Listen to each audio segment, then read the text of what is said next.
안녕하세요. 저는 올해 30살인 평범한 여자예요. 저는 친한 동생과 동업으로 가게를 하나 운영하고 있습니다. 그리고 저 혼자서 가게를 2개 더 차려서 총 3개를 운영하고 있어요. 코로나 시국에도 장사가 잘 되고 있습니다. 세 가게의 순이익을 합쳐보면 총 1,500만 원 조금 안 됩니다. 그리고 저희 어머니가 제 명의로 월세를 좀 들어오게 해주셔서 그쪽으로도 한 달에 200 조금 안 되게 받고 있고요. 제 나이에 비해서 굉장히 많이 벌고 있다고 생각하고 있어요. 결혼 자금으로 목표한 금액도 다 모아놓은 상태여서 벌어들이는 돈들은 부모님께 용돈이라며 드리기도 하고 투자라거나 돈을 굴려보고 있죠. 아니면 제가 쓰기도 합니다. 저는 면허가 없어서 자동차도 없거든요.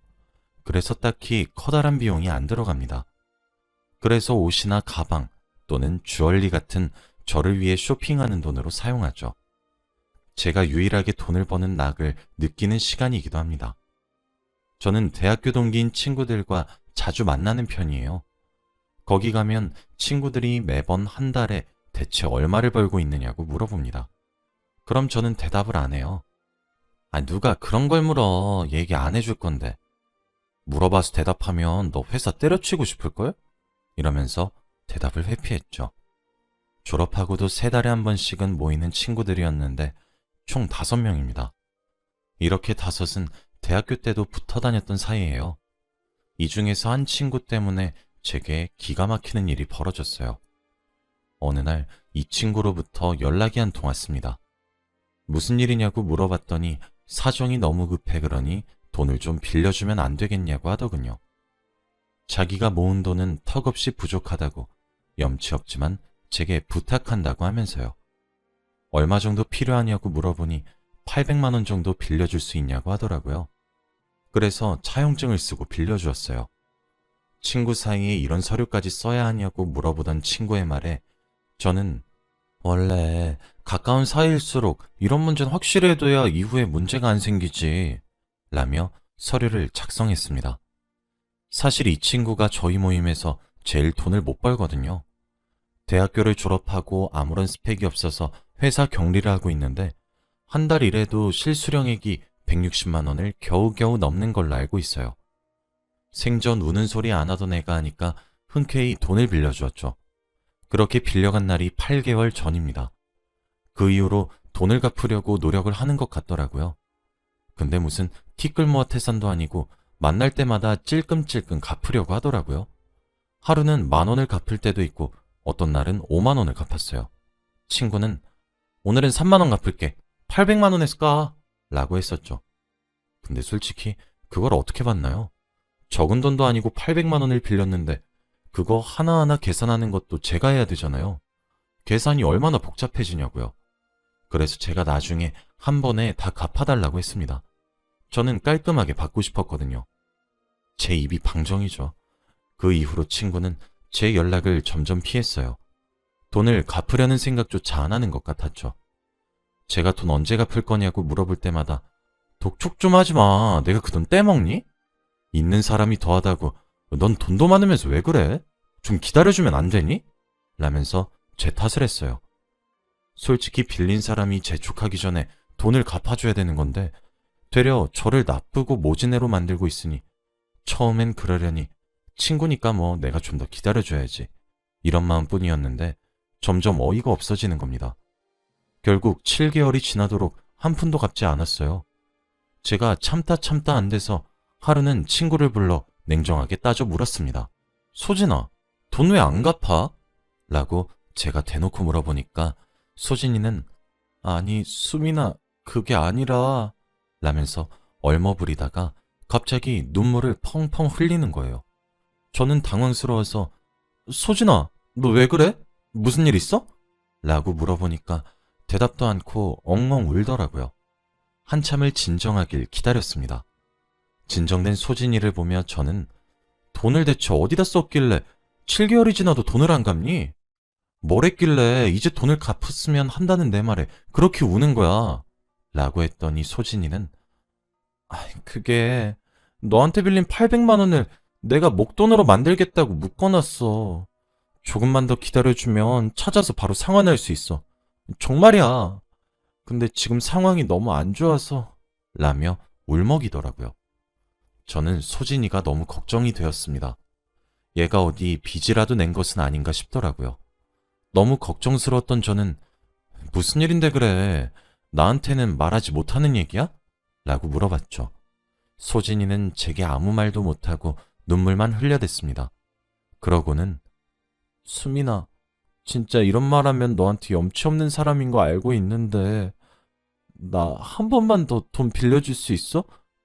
진짜 상황이 너무 안 좋고 그래서 너무 미안해. 내가 이런 부탁을 할 사람이 주위에 너밖에 없어서 라며 울면서 통 사정사정을 하는데 너무 걱정스러운 거예요. 저는 진짜 무슨 사채를 끌어다 쓴 건 아닌가 온갖 상상도 되고 그래서 차용증을 쓰고 800만 원을 또 빌려주었습니다. 눈앞에서 친한 친구가 눈물을 퐁퐁 쏟아내며 도와달라고 울면서 사정을 하는데 차마 외면이 안 되더라고요. 그렇게 총 1,600만 원을 빌려갔죠. 사실 차용증 쓴 금액이 1,600만 원인 거지 실제 빌려간 돈은 2천만 원 조금 안 됩니다.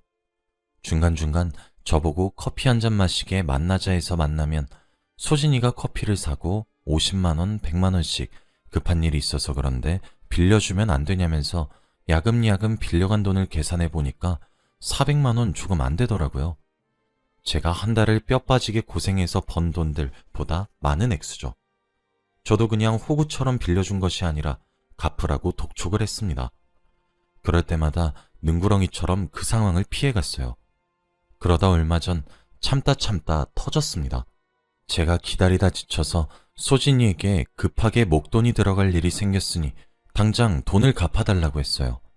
차용증도 썼지 않냐고 닥달했더니 소진이가 글쎄 수민아, 진짜 해도 너무한다. 너한테 사실 그 돈은 쉽게 벌 수 있는 돈이잖아. 꼭 이렇게 재촉을 해야만 하는 거야? 라는 거예요. 저는 야, 김소진, 너 무슨 말을 그렇게 해? 너 땅을 파봐. 돈 10,000원이 나오나? 야, 나도 진짜 뼈 빠지게 고생해서 버는 돈이야. 라니까 소진이는 야, 너 달에 1,000은 무슨 2천 가까이 돈 벌잖아. 내가 그거 모를 것 같아? 너 주위에 친구들도 많이 없잖아. 그냥 친한 친구한테 결혼 축하 겸 쏘는 걸로 생각하면 안 돼? 이러는 거예요. 저는 소진이 결혼 소식을 그때 처음 알았습니다. 정말로 황당하다 못해 기가 차더라고요. 저는 결혼? 너 갑자기 그게 무슨 소리야?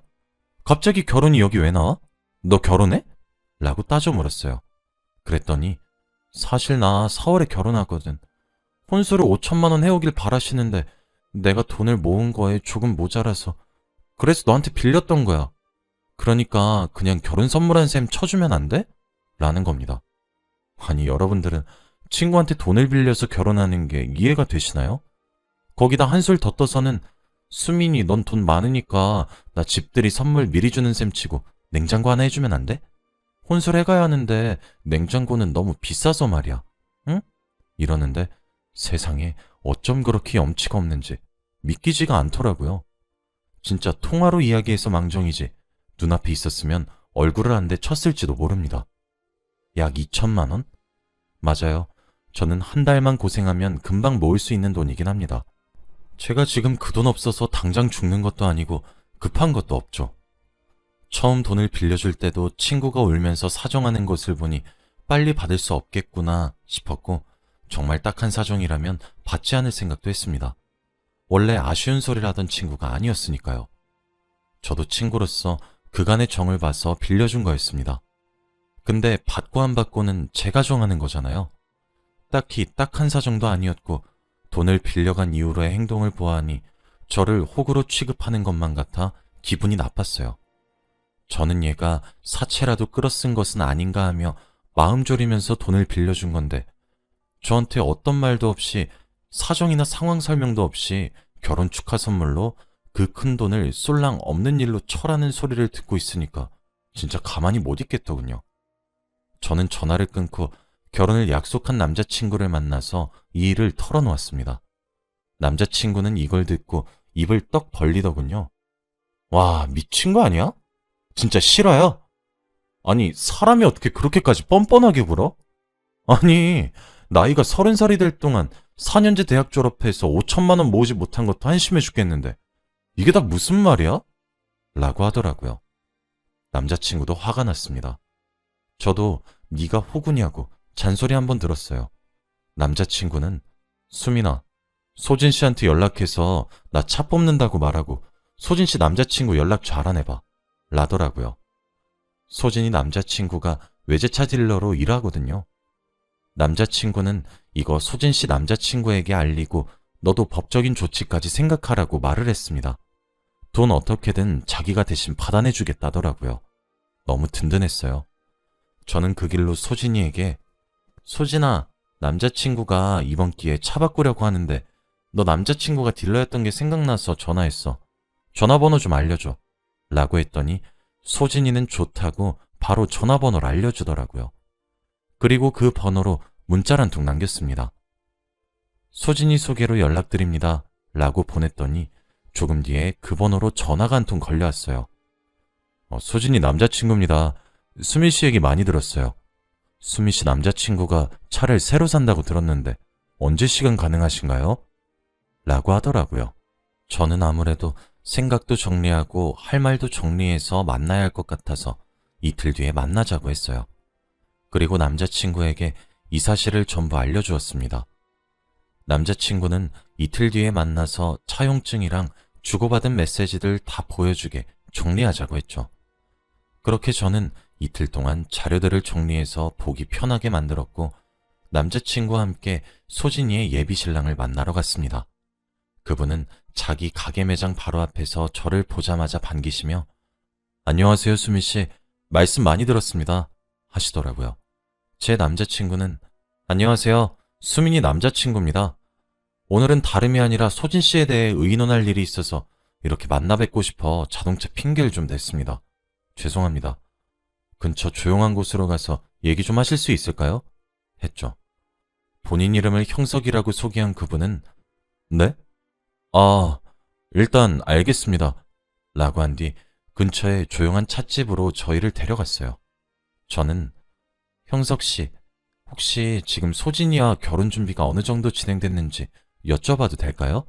라고 하니까 갑자기 그런 걸 왜 물어보시죠? 라더군요. 저는 군말 없이 차용증과 더불어 제가 소진이와 돈 문제를 얘기한 카톡들을 정리한 자료들을 내밀었습니다. 이게 뭐냐고 물어보더군요. 저는 지난 8개월 전에 소진이가 저한테 처음 800만 원을 빌려갔어요.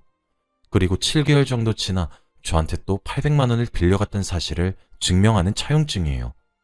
그 중간중간에도 여러 가지 핑계를 대고 급하다면서 야금야금 빌려간 돈이 400만 원이 조금 안 돼요. 합쳐서 총 2천만 원이에요.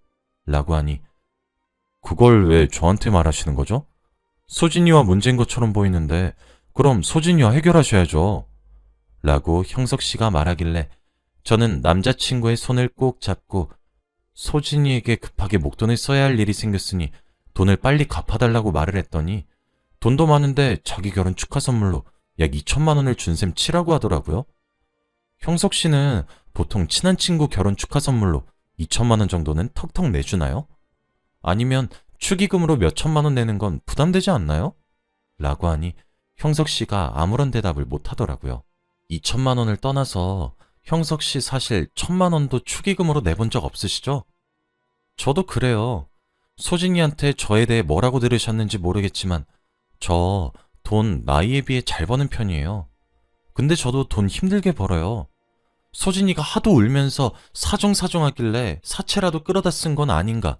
친구로서 걱정되어서 큰맘 먹고 그렇게 큰 돈 빌려준 거지. 제 돈으로 형석 씨하고 소진이 결혼하라는 말이 아니었어요. 혼수를 해갈 돈이 모자라서 빌렸다 하던데 그럼 형석 씨랑 소진이 제 돈으로 결혼하는 겁니다.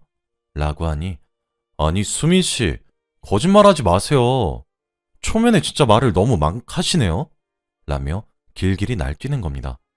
그때 남자친구가 옆에서 가만히 듣고 있다가 저기요, 지금 화를 내야 될 사람은 당신이 아니라 제 여자친구예요.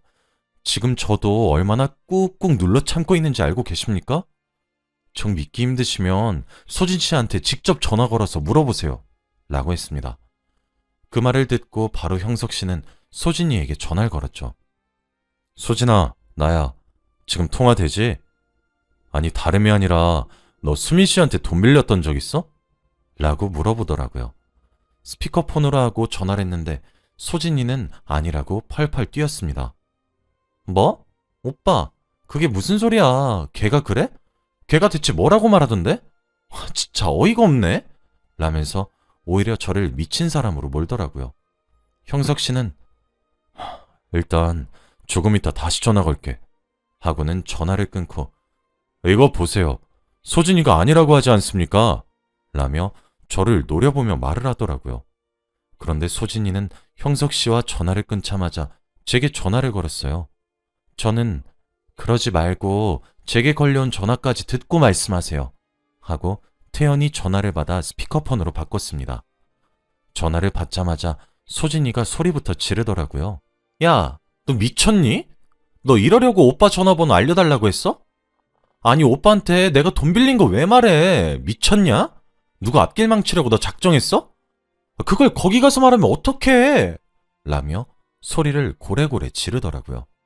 그래서 저는 미쳤냐고? 너 지금 나한테 그게 할 소리니? 미친 사람은 내가 아니라 너겠지. 소진아, 나는 네가 이렇게 양심 없고 뻔뻔한 사람인 줄 이번에 처음 알았다. 하도 울면서 사정하길래 딱하고 불쌍해서 돈 빌려줬는데 너를 걱정했던 내가 미친 거니 그 돈으로 혼수 장만하겠다는 네가 미친 거니? 어이가 없어서 화도 나지 않아. 처음엔 법대로 해볼까도 생각했고 그 돈 독촉한다고 해도 네가 돈이 없다는 사실을 아니까 어떻게 돈을 받아내야 되는 건가 걱정도 되더라. 근데 내가 법대로 하면 너희 신혼집에 빨간 딱지 붙을 거 아니야. 그러니 내가 너 신랑 되실 분께 미리 경고해드려야 되지 않겠어? 라고 말을 하니 어쩜 우리 사이에 그렇게 매정하냐며 우는 소리를 하더라고요. 이걸 듣고 있는 제 남자친구는 쟤 왜 저러냐? 하고 혀를 차고는 형석 씨는 전화를 바꿔 당장 이곳으로 오라고 얘기를 하더라고요. 저는 친구가 도착하길 기다리면서 형석 씨에게 형석 씨, 저는 소진이가 이번 달 내로 돈을 상환하지 않으면 변호사 찾아갈 거예요. 그리고 법대로 진행할 거고요. 제가 결혼식에 나타나서 축의금이라도 몰수하게 되는 일이 없길 바라는 마음에 오늘 찾아왔습니다. 라고 하니 형석 씨는 마른 세수를 하며 잠시 생각할 시간을 달라고 하더군요. 그렇게 한참 정막이 흘렀을까 형석 씨가 얘기를 꺼냈습니다. 사실 제가 외동아들이에요. 그래서 저희 부모님이 지원을 조금 해주실 예정이셨어요. 2억 정도요. 소진이랑 결혼을 주제로 이야기하시면서 이거를 얘기해줬습니다. 부모님이 2억을 보태준다고요. 그래서 소진이 보고 적당히 혼수만 해오라고 말했어요. 소진이가 엄청 좋아하더라고요. 저는 나이도 있고 그러니까 최소 5천만 원 정도는 당연히 모았겠거니 했죠. 그런데 수미 씨한테 돈을 2천만 원 가까이 빌렸단 거면 걔는 최대로 모아봤자 3천만 원 모았겠네요. 참. 그리고 수미 씨에게만 돈을 빌렸단 것도 확인되지 않은 것이니까 이것조차 확신할 수가 없네요. 저는 진짜 몰랐습니다. 이걸 어떻게 해야 하는지 라면서요. 혼란스러워 보이더라고요. 돈이 없음 날짜를 미뤘어야죠. 아니면 부모님께 손을 벌렸어야죠. 친구에게 손을 벌리는 게 말이나 됩니까? 어떻게 갚을 생각이었나 싶더라고요. 뭐 말하는 것을 들어보니까 애초에 갚겠다는 생각은 없어 보였지만요. 이런저런 이야기들을 셋이서 나누고 있었는데 소진이가 그 자리에 도착했어요.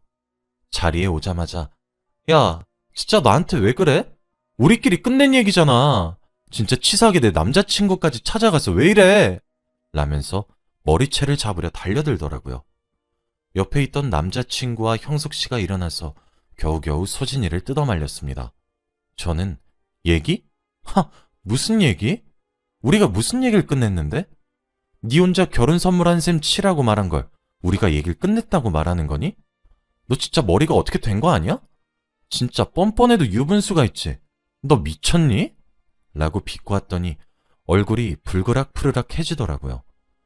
저는 소진이에게 차용증과 함께 여러 증거들을 보여주었습니다. 됐고 빌려간 돈 어떻게 상환할지 그것만 말해. 난 그거 들으러 여기 온 거니까.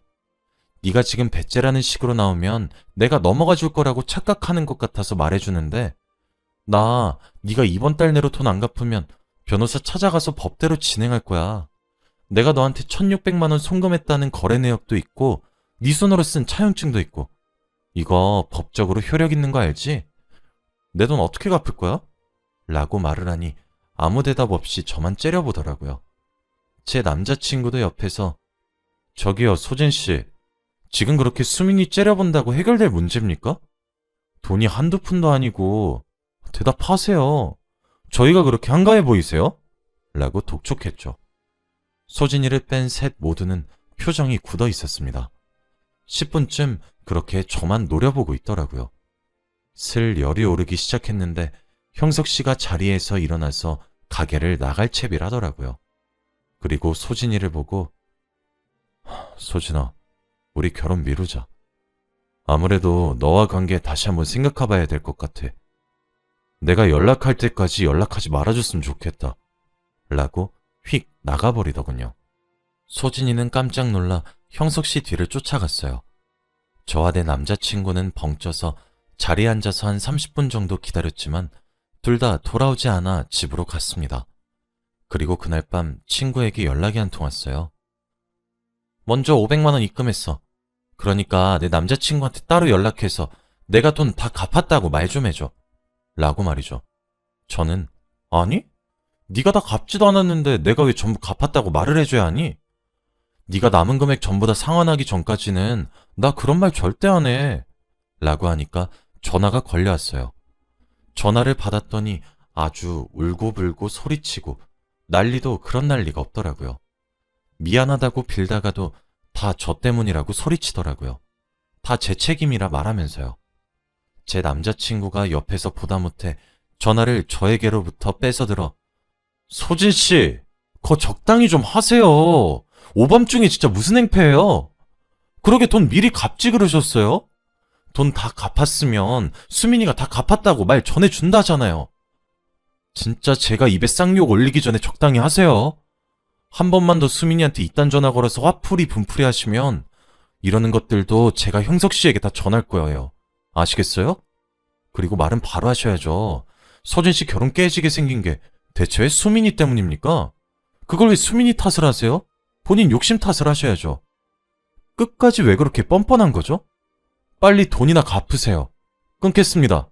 하고 전화를 끊더라고요. 소진이는 제 남자친구가 화내는 모습을 보고 놀란 것인지 그 뒤로는 연락이 없었습니다. 그리고 며칠 뒤 형석 씨도 제게 전화가 왔어요. 죄송하다고 하면서 말이죠. 그리고 결혼은 파토냈고 헤어졌다고 했습니다. 아무래도 본인들 때문에 제가 피해를 입은 것 같아서 연락드렸다고 했죠. 그리고 결혼을 지금 진행하지 못하는 이유를 소진이 부모님과 형석 씨 부모님께 말씀드렸는데 형석 씨 부모님께서 도저히 나이 30살에 돈을 5천도 못 모은 건 이해도 안 되고 행실도 나빠 보인다고 극구 반대하셔서 결혼은 무산되었다고 해요. 저희 모임 친구에게 살짝 이야기를 흘렸더니 여기저기에서 연락이 오고 있는 것을 보고 있으니 아무래도 소문도 날 만큼 난 것 같아요.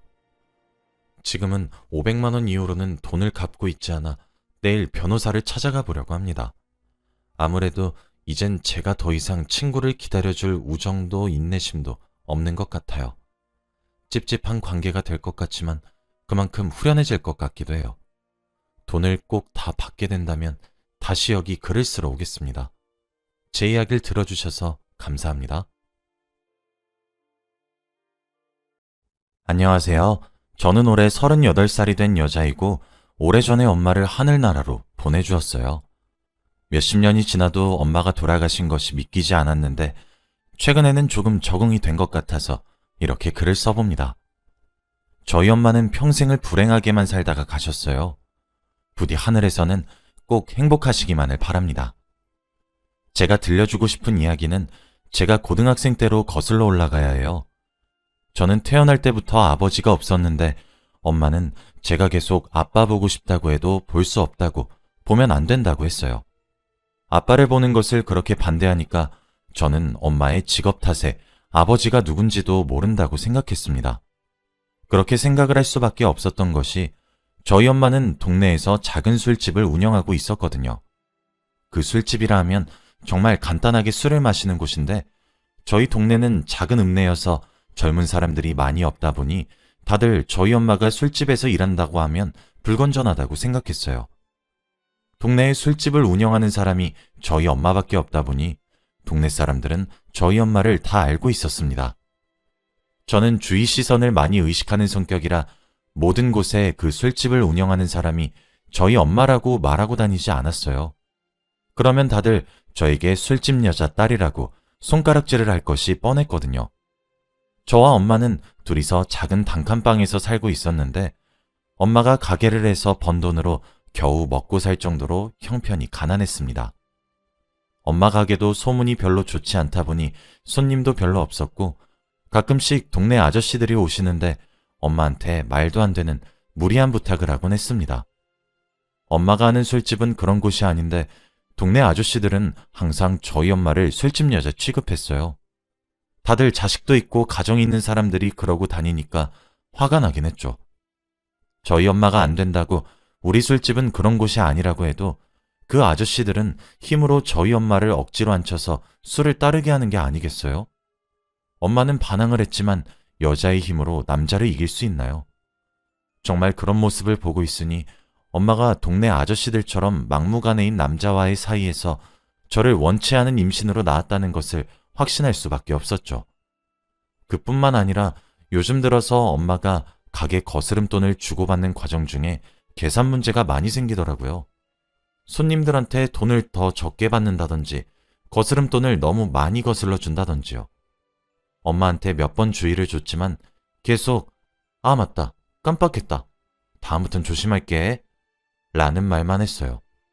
저희 동네가 워낙 작다 보니 동네 아줌마들은 똘똘 뭉치는데 저희 엄마만 외롭게 왕따를 당했어요. 저는 정말 화가 났고 어이가 없었지만 사람들은 제가 엄마의 딸인 것을 모르기 때문에 조용히 하고 있어야 했죠. 저는 나름 이 동네에서 어른들과 친했고 저보고 공부도 잘하고 싹싹하다면서 칭찬을 많이 들었거든요. 다들 저한테 어디 사냐고 하면 이 동네에서 안 살고 옆 동네에서 산다고 했어요. 그러면 다들 더 이상 물어보지 않았거든요. 동네 사람들은 저희 엄마한테 손가락질하고 괴롭히는 것이 사그라들 생각은 하지 않았고 수위가 점점 세졌습니다. 엄마 가게 앞에 쓰레기도 버리고 가고 계란도 던지고 가서 엄마가 그걸 치운다고 고생을 많이 했어요. 엄마는 화도 안 나? 아줌마들이 하는 말들 다 거짓말이잖아. 언제까지 참고만 있을 건데? 엄마가 이렇게 아무 말도 안 하니까 동네 사람들이 엄마를 우습고 만만하게 보는 거 아니야. 딸, 엄마가 못 배운 엄마라서 미안해. 그런데 돈을 벌려면 어쩔 수 없어. 우리한테 마지막 희망이 이 가게잖아. 그리고 엄마는 아저씨 아줌마들이 나한테 뭐라고 하든 다 상관없어. 나중엔 다 기억이 안 나더라고. 나쁜 기억은 금방 잊어지나 보다. 엄마는 동네 사람들이 말을 하는 것이 지금은 하나도 기억에 나지 않는다고 했어요. 저는 엄마가 일부러 마음속으로는 앓고 있는데 제 앞에서 아무렇지 않은 척 하는 것 같았죠.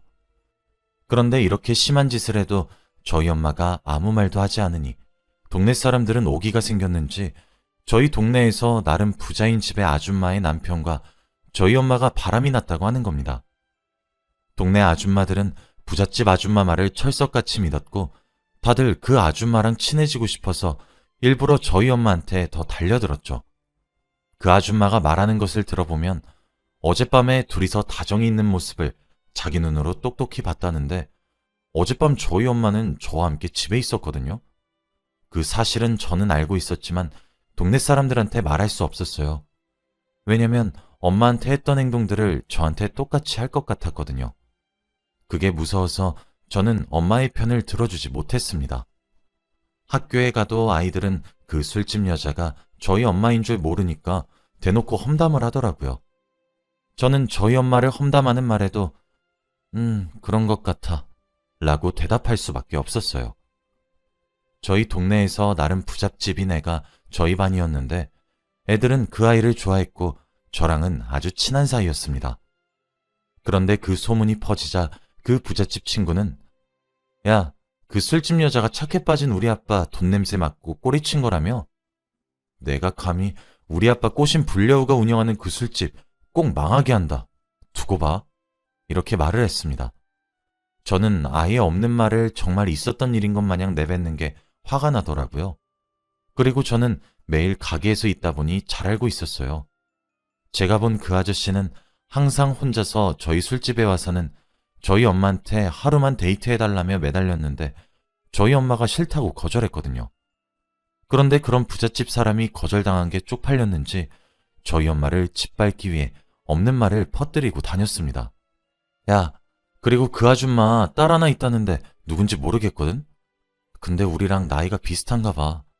그 애는 자기 엄마가 그러고 다니는 줄은 알까? 정말 가엾다. 그렇지 않아?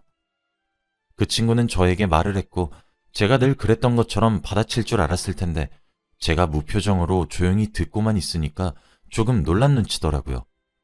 그치만 저는 점점 심해지는 엄마의 뒷담화에 도저히 참을 수 없었습니다. 야, 왜 대답 안 해? 라고 저를 툭 치길래 순간 저도 모르게 그 친구의 뺨을 때려버렸습니다. 그 친구는 뺨을 부여잡고 제게 묻더군요. 야, 너 미쳤어? 갑자기 왜 그래? 야, 너네 아빠 진짜 찌질하다.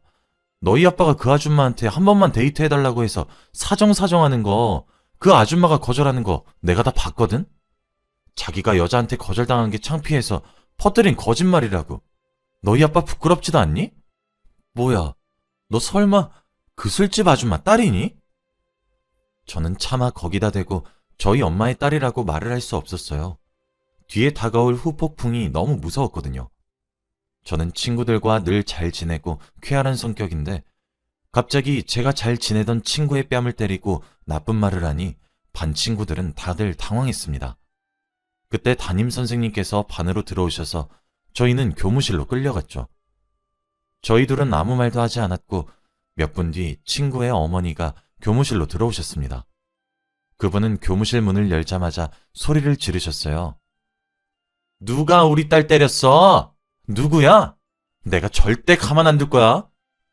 자기 딸의 얼굴이 빨갛게 부어오른 모습을 보고는 옆에 앉아있는 저를 쏘아보았습니다. 네가 우리 딸 얼굴 이렇게 만들었니? 도대체 네가 어떤 집안 딸이길래 우리 집 공주를 이 모양 이 꼴로 만들어? 너 엄마 오면 두고 봐. 저는 엄마가 제발 학교로 나타나지 않았으면 좋겠다고 생각했어요. 하필 그 친구 아빠가 저희 엄마랑 이상한 소문이 퍼졌으니까요. 그런데 몇 분 뒤 저희 엄마는 친구의 엄마와는 사뭇 다르게 교실 문을 살살 열었고 옷도 거지처럼 다 해지고 낡은 옷을 입고 조심스럽게 들어오셨습니다. 저는 일부러 엄마를 못 본 척했지만 엄마는 제 옆으로 오더라고요. 교무실에 있는 사람들은 제가 그 사람의 딸인 것을 알고 많이 놀란 눈치였고 그 친구의 엄마는 뭐야, 네 딸이 우리 딸 때린 거니? 라며 저희 모녀 사이를 비웃었어요. 너희 내가 똑똑히 갚아줄 거야 라고 했고 엄마는 계속 죄송합니다. 죄송합니다. 다신 안 그럴게요. 정말 죄송합니다. 라며 허리를 90도로 접어 그 부잣집 아줌마와 제 친구에게 사과를 했어요. 그 친구가 먼저 저희 엄마 욕을 심하게 했는데 그것도 모르면서 사과부터 하는 엄마가 너무 짜증났어요. 미안해? 그럼 꿇어. 그 아줌마는 미안하면 자기 앞에서 무릎을 꿇으라고 했고 저희 엄마는 네? 라고 하며 당황했죠. 우리 남편한테 꼬리친 것도 모자라서 우리 딸 뺨까지 맞았는데 내가 이 정도는 하라고 할 수 있지 않나? 저기 제가 진실을 말하려고 할 때 엄마는 그 아줌마 앞에서 무릎을 꿇어버렸습니다. 저는 자존심도 없는 엄마가 너무 속상했고 그때 엄마는 눈물을 조금 흘리고 있는 것 같았죠. 교무실 분위기도 굉장히 숙연해졌는데 아줌마는 그게 웃겼는지 저희 엄마가 무릎을 꿇고 있는 것을 휴대폰으로 사진을 찍고 있더라고요. 다른 사람이라면 모를까 저희 동네에서 부잣집 아줌마니까 그만하라고 말리는 사람은 아무도 없었습니다. 화가 정말 치밀어 올랐고 당장 그 아줌마를 죽여버리고 싶었습니다. 사실대로 말하고 싶었는데 아줌마는 사진을 다 찍고 할 일 끝났다면서 친구를 데리고 교무실을 빠져나갔어요. 선생님도 저에게 오늘은 조퇴를 하라고 하셨고 엄마와 같이 아무 말도 하지 않은 채 집으로 돌아가고 있었습니다. 그런데 엄마가 얼마 지나지 않아 딸, 우리 붕어빵 먹을까? 라며 웃으면서 말을 하는 거 있죠. 엄마는 속도 없어? 방금 그런 수치스러운 일을 당해도 느껴지는 게 고작 붕어빵이야? 응? 무슨 일? 엄마가 모른 척을 하는 게 너무 화가 났지만 엄마는 아무 생각이 없어 보였고 그런 사람 앞에다 대고 화를 내도 아무 의미 없을 것 같아서 더 이상 말을 하지 않았습니다. 엄마가 이렇게 혼자서 상처를 치유했다면 그걸로 됐다고 생각했죠. 다음 날 학교로 가니 친했던 반 친구들이 저를 멀리하는 게 느껴졌고 저도 친구들에게 다가가지 않았어요. 그런데 그날 선생님께서 얘들아, 곧 수학여행인 거 알지? 내일까지 경비 꼭 가져와 라고 말을 하셨습니다. 수학여행은 단 한 번도 가본 적 없는 제주도로 정해졌죠. 저는 친구는 없었지만 수학여행을 가서 친구들과 다시 돈독해지고 싶은 마음에 무조건 수학여행을 가리라고 다짐했죠. 집으로 갔는데 엄마가 그날따라 일을 나가지 않더라고요. 계속 하루 종일 집에서 잠만 자고 누워만 계셨습니다. 힘들어서 조금 쉬나 보다 생각했어요. 엄마, 나 내일 수학여행 경비 내야 한대. 돈 좀 주라. 얼만데? 10만 원. 그 당시에 10만 원은 정말 큰 돈이었고 무엇보다 저희처럼 가정 형편이 좋지 않은 사람에게는 거액의 돈이었습니다. 돈 없는데. 엄마, 딸한테 이건 해줄 수 있지 않아? 그리고 돈이 없으면 나가서 일을 해야지. 지금 누워서 뭐 하고 있는 거야? 엄마가 오늘은 너무 힘이 들어서 며칠만 좀 쉬려고. 며칠? 며칠이 우리한테 타격이 얼마나 큰데. 그냥 늘 하던 대로 밖에서 일하고 오면 팀 많이 받잖아. 그냥 그거라도 들고 와. 저는 그때까지만 해도 부모가 자식 수학여행 보내주는 건 당연한 부모의 도리라고 생각했거든요. 엄마는 이불 밑에서 주섬주섬 통장을 하나 꺼냈고 저에게 주었어요. 이거 우리 전 재산이야. 딱 20만 원만 꺼내서 도로 나한테 줘야 돼. 저는 통장을 열어보니 돈이 어느 정도 있었고 뭐야, 돈 있으면서 없는 척은 라고 한 뒤 은행에 가서 20만 원만 뽑았어요. 그런데도 돈이 조금 많이 남아서 수학여행에서 예쁜 옷을 입고 싶었기 때문에 옷도 조금 샀고 친구들에게 버스 안에서 맛있는 간식도 나누어주고 이야기도 많이 해보려고 초콜릿 같은 간식거리도 샀습니다. 그러다가 집에 가는 길에 신발 가게에서 정말 사고 싶었던 신발이 있어서 신발도 사버렸습니다. 엄마도 내가 예쁘게 꾸민 모습 보면 좋아하실 거야 라고 생각했죠. 그런데 집으로 가니까 엄마가 통장을 달라고 말을 안 하더라고요. 엄마, 나왔어. 그래, 어디 갔다 왔어? 어디 갔다 오긴 수학여행비 뽑으러 은행 갔다 왔지. 무슨 돈으로? 엄마가 줬잖아. 자, 여기 통장. 저는 엄마가 제가 쓴 돈을 보고 화를 많이 낼 줄 알았는데 까먹었는지 통장을 열어보지 않더라고요. 그래서 저는 다행이라고 생각했습니다. 다음날 저는 수학여행 경비를 내고 새로운 신발을 신고 학교를 가니 친구들이 이 신발 어디서 샀어? 라며 저에게 먼저 말을 걸어주었습니다. 그 신발은 워낙 비싸고 그 당시에 정말 유명했던 거라서 가지고 싶어하는 친구들이 많았죠.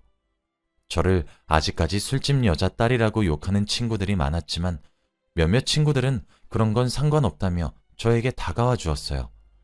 다행히 저는 그 친구들과 친해졌고 수학여행을 가기만을 기다렸죠. 그렇게 수학여행을 떠나는 당일이 되었습니다. 엄마는 그때까지 계속 일도 나가지 않고 하루 종일 집에서 누워 잠만 잤습니다. 저는 드디어 술집을 그만두고 다른 평범한 일을 하나 싶었죠. 그래서 엄마가 하루 종일 잠만 자도록 내버려 두었습니다. 저는 오로지 수학여행 생각뿐이었기 때문에 엄마에게 관심이 없었거든요. 그렇게 엄마 통장에서 몰래 수학여행 가서 쓸 용돈을 빼니까 통장에 돈이 조금 부족한 거 있죠. 아무튼 저는 엄마가 다시 벌어놓을 것이라고 생각하고 수학여행에 가서 열심히 놀고 엄마에게 연락 한 번 하지 않았습니다. 그렇게 3일 정도 제주도에서 행복하게 놀고 집으로 돌아왔는데 엄마는 제가 3일 전에 집을 떠났을 때랑 똑같은 포즈로 누워 있었어요. 엄마, 나왔어 라고 말을 해도 대답이 없었습니다. 저는 엄마가 또 자는 줄 알았고 그래서 엄마를 깨우지 않은 채 짐 정리를 한 뒤 씻고 앉아 있는데 이제 해도 점점 져가고 저녁밥이 먹고 싶었습니다. 얼른 제주도에서 있었던 일들을 엄마한테 말하고 싶었는데 엄마는 몇 시간 동안 똑같은 자세로 잠만 자더라고요. 그래서 보다 못한 저는 엄마를 흔들면서 깨웠어요. 그런데 엄마의 몸은 정말 차가웠습니다. 너무 얼음장 같았고 저는 설마 하고 엄마의 콧구멍에 손을 대보니 엄마는 숨을 쉬지 않더라고요. 저는 믿기지 않았고 슬퍼할 틈도 없이 엄마 옆에 놓여진 편지 한 통을 발견했어요. 딸, 엄마야.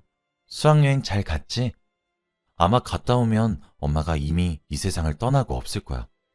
얼마 전에 한 사실인데 엄마가 요즘 깜빡깜빡하고 건망증이 너무 심해서 병원에 가서 진료를 받았더니 치매 초기라고 하더라고. 우리 딸이 엄마가 거스름돈도 이상하게 계산하고 아줌마들이 엄마 괴롭혀도 왜 아무 말도 안 하냐고 했을 때 엄마는 정말 기억이 나지 않았어. 그래도 엄마는 다행이라고 생각했어. 엄마는 치매가 걸려도 나쁜 행동을 당한 것을 잊을 수 있으니까 치매가 싫진 않았거든. 그런데 정말 딱 하나 싫은 게 있었어. 그건 바로 사랑하는 사람의 얼굴을 기억하지 못한다는 거야. 엄마는 우리 딸의 얼굴을 알아보지 못하면 정말 슬플 것 같았단다. 그리고 야속하게도 엄마가 살 날이 얼마 남지 않았다고 하더라. 하늘나라에 가서 아빠랑 같이 알콩달콩 살고 있을게. 딸이 아빠 보고 싶다고 했을 때 엄마가 말린 건 아빠가 아파서 먼저 하늘나라로 갔거든. 그래서 보여줄 수가 없었어. 정말 미안해. 엄마는 먼저 하늘나라로 가서 우리 딸 지켜보고 있을게. 딸, 엄마 없어도 잘 지낼 수 있지? 그리고 이불 밑에 있는 통장 우리 전 재산이야. 그걸로 행복하게 살아. 엄마 사망보험금도 곧 나올 테니 그것도 보태서 이제 우리 딸 행복했으면 좋겠어. 가난이 너무 힘들었지? 이제 다 끝났어. 우리 딸 이제 고생 그만해. 사랑해. 저는 엄마의 편지를 다 읽고 펑펑 울며 엄마를 껴안았어요. 진작에 엄마가 자주 깜빡거릴 때 알아채지 못한 제 탓을 했고 엄마가 말한 전 재산을 바보같이 탕진한 제 자신이 너무 미웠습니다. 찾아보니 엄마가 잠을 많이 주무시는 것도 일종의 증상이었다고 하더라고요. 엄마가 잠을 많이 자는 것을 그저 좋아만 했던 저는 정말 죽어도 싼 불효녀였습니다.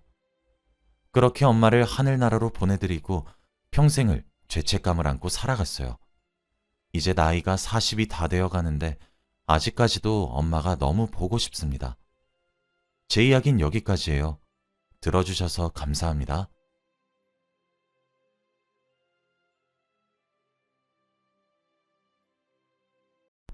안녕하세요. 저는 올해 50살인 여자입니다. 저는 몇 년 전 아주 놀라운 일을 겪었는데요. 지금 생각해봐도 어떻게 저희 부부에게 이런 일이 일어났나 싶습니다. 역시 인과응보라는 말이 괜히 있는 게 아닌 것 같네요. 저는 남편과 나이 차이가 많이 나요. 그래서 그런지 다들 주위에서 결혼 반대가 너무 심했습니다. 제가 또래에 비해 일찍 결혼한 편이기도 했고 거기다가 남편의 나이가 너무 많으니 분명 늙어서 제가 고생을 할 거라고 말하더라고요. 하지만 그때의 저는 주위 사람들의 말을 제대로 듣지 않았습니다. 그리고 이 남자와 결혼을 못하는 게 오히려 불행할 것 같았죠. 그래서 주위의 반대에도 무릅쓰고 저와 남편은 결혼식을 올렸습니다. 남편은 삼형제예요. 남편이 제일 맏형이고 밑에 남동생만 2명 있습니다. 그리고 시아버지는 병을 오래 앓으시다가 결국 돌아가셨고 시어머니와 형제들이 살고 계신다고 했죠. 시아버지가 일찍 돌아가셨다 보니 자연스럽게 남편이 집안의 가장이 되었고 동생들의 아빠 역할을 해주었답니다. 정말 다행히도 시아버지가 남겨놓으신 재산이 어느 정도 있었기 때문에 돈에 허덕이지는 않았다고 해요. 그런데 남편이 가장이 되어서 공부보다는 얼른 안정적이게 직업을 가졌으면 좋겠다고 생각했던 시어머니는 남편에게 이른 나이부터 일을 하라고 권유했고 남편은 결국 하고 싶었던 공부를 포기하고 일을 시작했다고 합니다. 남편과 다르게 동생들은 공부를 시켜줬대요. 정말 다행히도 남편의 동생들인 도련님들은 공부머리가 있으셨는지 성적이 좋았고 좋은 대학교도 들어갔다고 합니다. 저와 나이가 비슷했지만 저와 아예 다른 인생을 살고 계셨어요. 해외 유학도 가고 이름만 대면 다들 알 법한 대학교를 진학하셨습니다.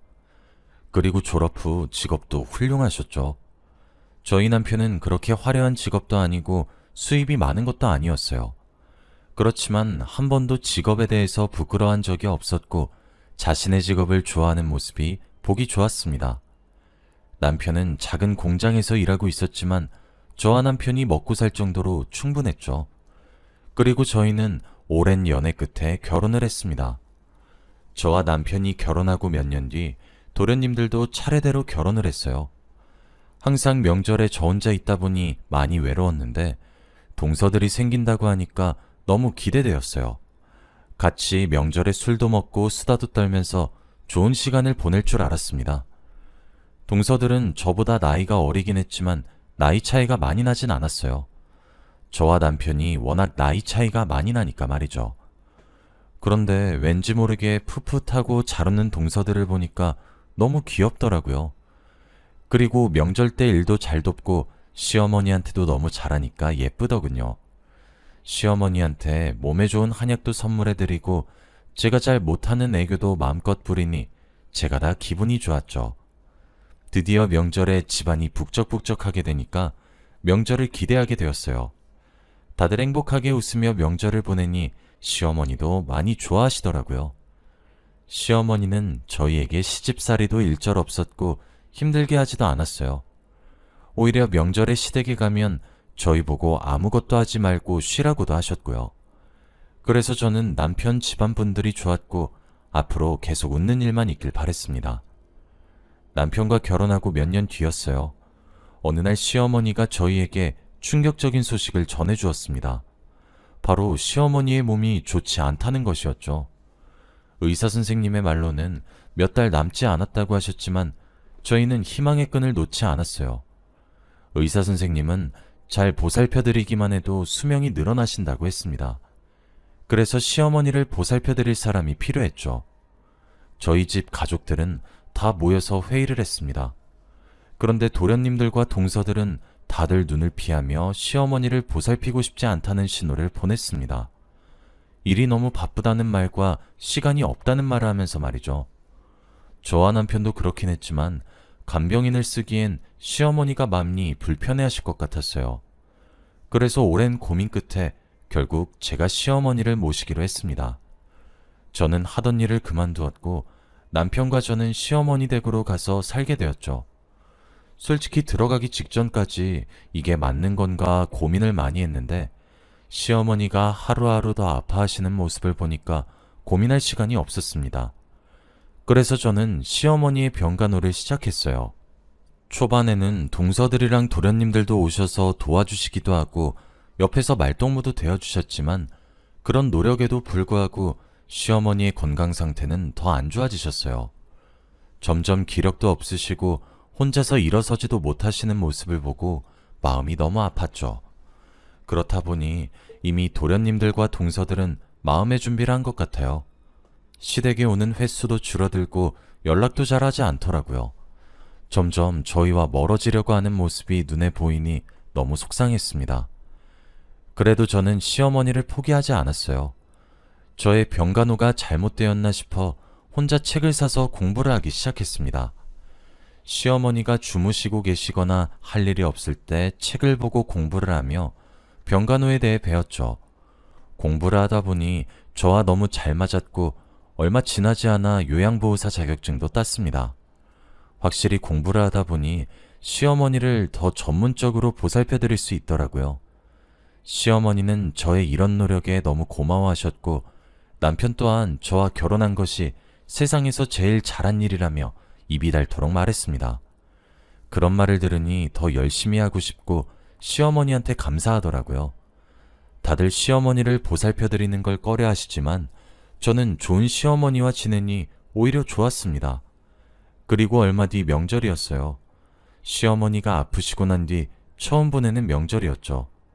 항상 명절 때는 가족들이 다 같이 수다도 떨고 그러는데 이번 명절은 불가능했습니다. 평소와 다르게 분위기가 많이 처진 채로 명절을 보냈죠. 그날도 저는 시어머니의 병간호를 놓지 않았고 새벽까지 시어머니 옆에서 지켜보다가 방으로 돌아가던 길이었어요. 그런데 동서들이랑 도련님들이 있는 방에서 대화 소리가 들리더라고요. 넷이서 무슨 이야기를 하는 건지 궁금해서 방문에 귀를 대고 듣기 시작했어요. 그런데 네 사람의 대화 내용은 정말 충격적이었습니다. 엄마 돌아가시면 재산 무조건 반반이야. 알지? 큰형은 엄마한테 재산이 있는 것도 모를 테니까 무조건 비밀로 하고, 큰형 알게 되면 재산 또 나눠야 하잖아. 아직 돌아가시지도 않은 시어머니의 재산에 대해서 말씀하고 계셨어요. 저와 남편은 시어머니가 재산을 가지고 계신 것도 알고 있었지만 많이 가지고 계신지도 몰랐고 그 돈이 당연히 자식들에게 오는지도 몰랐어요. 그런데 도련님이랑 동서들은 당연하다는 듯이 그 돈이 모두 자기 거라고 생각하니까 어처구니가 없었습니다. 그리고 저희 부부에게 나눠주기 싫어서 비밀로 하라는 것이 너무 속상했죠. 시어머니 간호는 제가 다 하고 있는데 그들끼리서 시어머니 재산에 대한 이야기를 나누니까 말문이 막혔습니다. 저는 그 이야기를 듣고 제 방으로 가서 남편한테 다 말했죠. 남편은 조용히 고민만 하더라고요. 저는 화가 나고 배신감이 들어서 미치겠는데 남편은 혼자 생각에 잠겼습니다. 그리고 남편은 일단 모른 척 하자고 했죠. 저희는 시어머니의 돈을 못 받는 것이 화나는 게 아니라 저희를 빼고 넷이서만 그렇게 이야기를 나눈 게 너무 속상했어요. 그리고 무엇보다 저희를 바보 취급한 것도 화가 났죠. 결국 저희는 그 이야기를 모른 척 했습니다. 그런데 동서들이랑 도련님들은 시어머니가 몸이 안 좋으시니 대놓고 무관심했어요. 시어머니의 재산만 호시탐탐 노리고 있었고 막상 시어머니의 건강에는 신경 쓰지 않았습니다. 하루 종일 누워 계시는 시어머니를 보러 오지도 않았죠. 그리고 제가 시댁에 아무것도 안 하는 줄 알았는지 자기네들 심부름까지 저한테 맡겼어요. 청소를 해달라, 아이를 등교 좀 시켜달라는 둥 제가 가사도우미인 줄 알았죠. 도련님네 가족들은 시간이 지날수록 저한테 막대했고 시어머니한테는 무관심했어요. 그래서 그런지 시어머니의 병세는 악화되었습니다. 시어머니께서는 저한테 계속 둘째, 셋째가 보고 싶다며 늘 도련님들을 그리워하셨는데 이 소식을 도련님들에게 알리면 바쁘다고 오지도 않으셨어요. 결국 시어머니는 기다리다 지쳐 하늘나라로 가시고 말았습니다. 그런데 동서들과 도련님들은 시어머니가 돌아가시고 나서 본격적으로 검은 속내를 드러내기 시작했어요. 시어머니는 전담 변호사가 있었습니다. 그리고 드디어 재산에 관한 이야기를 하셨어요. 잔뜩 도련님들과 동서들은 눈을 초롱초롱하게 뜬 채로 변호사님을 바라보고 있었습니다. 저와 남편은 사람이 죽었는데 돈만 생각하는 그들이 너무 소름 돋았죠. 아무튼 변호사님은 시어머니가 돌아가시기 전 작성한 유언장을 읽어주었어요. 그런데 그 내용은 정말 놀라웠습니다. 저는 시어머니가 재산을 자식들한테 물려주시면 그게 더 배가 아팠어요. 도련님들과 동서들은 시어머니의 재산만 원했으니 말이죠. 당연히 시어머니가 재산을 도련님들네 부부한테 상속하신 줄 알았는데 시어머니는 자신의 전 재산을 사회에 기부하셨습니다. 정말 놀랐어요. 한 번도 그런 말을 하신 적이 없는데 말입니다. 저와 남편은 두 눈이 휘둥그레졌고 말이 나오지 않았죠. 그리고 저희보다 놀란 사람들은 따로 있었어요. 바로 동서들과 도련님들이죠. 그들은 너무 놀라서 말도 못하고 있었고 변호사가 쥐고 있던 유언장을 뺏어서 다시 읽어봤죠. 그래도 바뀐 내용은 없었기에 결국 그들은 시어머니의 재산을 상속받지 못했죠. 저와 남편은 오히려 좋았어요. 시어머니의 선택이 현명했다고 생각했습니다. 그리고 저희는 바로 장례를 치렀어요. 당연히 도련님들도 오신다고 생각했죠. 그런데 장례식장 첫째 날이 되어도 도련님들의 모습은 보이지 않았습니다. 저와 남편이 수없이 연락을 드려도 다 무시했어요. 그래도 자기 엄마인데 어떻게 장례식에 참석도 하지 않나요? 결국 도련님들은 시어머니의 장례식이 끝날 때까지 모습을 보이지 않았습니다. 저와 남편은 며칠간 계속 울다 지쳐 쓰러지기도 하고 마음고생을 너무 많이 했는데 동서들이랑 도련님들은 저희 곁에 있어주지 않았죠. 결국 저와 남편이 장례식을 다 끝마쳤습니다. 그리고 장례식이 끝나고 며칠 뒤 오랜만에 카톡에 들어가 봤는데 정말 충격적인 걸 발견했습니다. 동서들과 도련님들의 카톡 프로필 사진을 보니 시어머니 장례식 날 여행을 갔더라고요. 그날 찍은 사진이었습니다. 저와 남편은 그 사진을 보고 정말 소름이 돋았어요.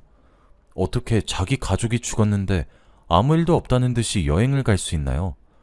남편은 자신의 동생들이 이렇게 나쁜 사람인 줄 몰랐다고 합니다. 남편은 한숨만 쉬고 있었고 저는 아무 말도 할 수 없었죠. 그리고 저희는 동서들과 도련님들과 인연을 끊은 채 살아가기로 했어요. 돈밖에 모르고 가족보다는 돈을 선택한 그 사람들과는 더는 보고 싶지 않았습니다. 저와 남편만 시어머니를 그리워하고 있었거든요. 시어머니의 짐을 제대로 치우고 집도 정리하기 위해 장례식이 끝나고 처음으로 시댁에 갔어요. 남편과 함께 시댁의 현관문을 열고 들어갔는데 집안 꼴이 말이 아니었습니다.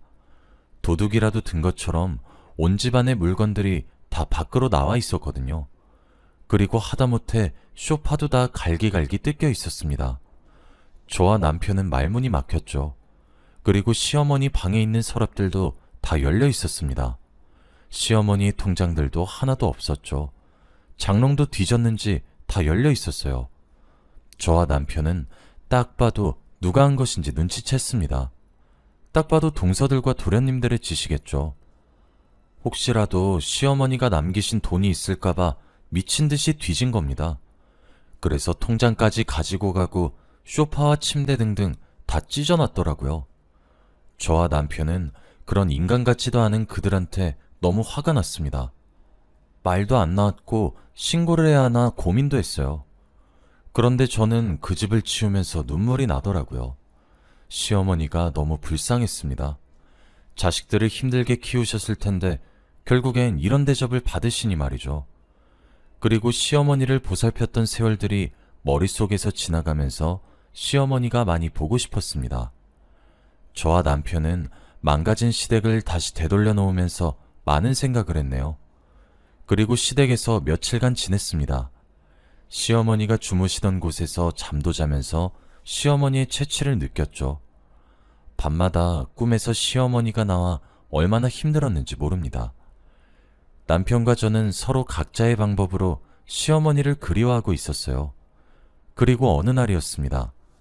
갑자기 시어머니의 변호사분이 저희 가족들을 갑자기 다 부르시더라고요. 시어머니의 장례식이 끝나고 거의 한 달 뒤였어요.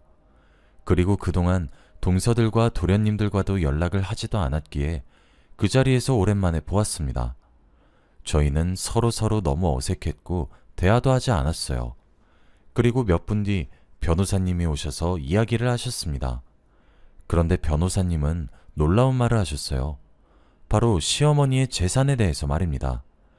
그때 누락된 서류가 있었대요. 저희는 시어머니의 전 재산이 다 사회로 기부된 줄 알았는데 재산이 더 남아 계셨던 거죠.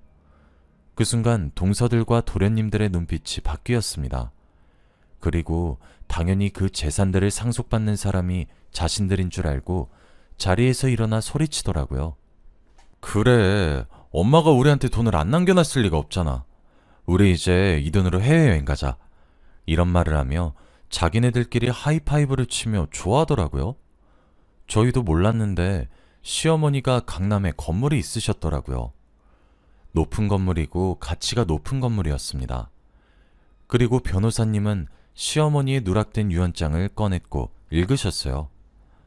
강남에 있는 내 건물은 첫째 아들 부부에게 양도한다. 절대 나누지 말고 무조건 첫째 부부한테만 내 건물을 넘긴다. 그동안 나를 돌봐주어서 너무 고맙다, 첫째 아들 며느리야. 변호사님이 유언장을 읽으시고 난 후 정적이 흘렀어요. 상황 파악이 되지 않았고 너무 당황스러웠죠. 그리고 도련님들과 동서들은 변호사님이 들고 있던 유언장을 빼앗아 다시 읽었고 그 내용이 맞으니 화를 냈습니다. 형, 이게 뭐야? 엄마랑 짠 거야? 그래서 형수가 병간호했던 거고? 이런 말을 하며 저희 남편을 툭툭 밀치더라고요. 그리고 저희 남편도 도저히 참을 수 없었는지 한마디 했습니다. 무슨 소리야? 나도 오늘 처음 알았어. 그리고 니네가 무슨 자식이냐? 엄마 장례식장도 안 오고 제사만 호시탐탐 노렸으면서 그게 자식이라고 할 수 있냐고. 그리고 장례식 끝나자마자 엄마 집 뒤진 거 우리가 모를 줄 알아? 너희 같은 자식이 있는 게 하늘에 있는 엄마가 불쌍해 죽겠다. 이 말을 하자마자 갑자기 둘째 도련님께서 화를 주체할 수 없었는지 냅다 남편의 얼굴에 주먹을 꽂았어요. 그리고 남편의 입에 상처가 났죠. 남편은 화가 났지만 똑같이 때리지 않았어요. 그리고 법대로 하자며 소송을 걸기로 했죠. 그 과정을 변호사님이 다 보고 계셨으니 쉽게 소송을 걸 수 있었습니다. 우선 저와 남편은 재산 상속보다 소송이 먼저였어요. 도련님들이 최대한 큰 벌을 받길 원했죠. 시어머니의 복수를 대신해주고 싶은 마음도 있었습니다. 큰 싸움이 아니어서 둘째 도련님은 벌금을 내고 끝이 났지만 그래도 저희는 끝까지 합의를 해주지 않았어요. 병원 진단서까지 떼면서 소송을 열심히 했죠. 가족들끼리 법정에 서는 일이 잘 없는데 저희 가족은 이 일로 정말 남이 되었습니다. 서로 보지 않고 사는 것이 더 낫겠다는 생각이 들었죠. 그리고 얼마 지나지 않아 정말 시어머니의 건물이 제 남편 명의가 되었습니다. 그 건물로 가서 이리저리 둘러보는데 정말 높고 화려하더라고요. 시어머니가 이 건물을 가지고 계시다는 걸 한 번도 들은 적이 없었는데 정말 놀라웠어요. 저희는 한순간에 건물주가 되었습니다. 그리고 거기서 나오는 월세만 받아도 거뜬했죠.